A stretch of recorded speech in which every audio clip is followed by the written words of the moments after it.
katonda byayagala okuwa, waliwo katonda kyayagala okufuula, waliwo level kwayagala okutwala. Start to rise for you to be a born again.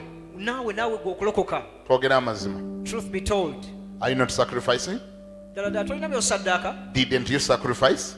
Tolina byosaddaaka. Basajja bameka bakuyitako eyo? How many men bypass you? Ne bakuvuma obusiru okulokoka.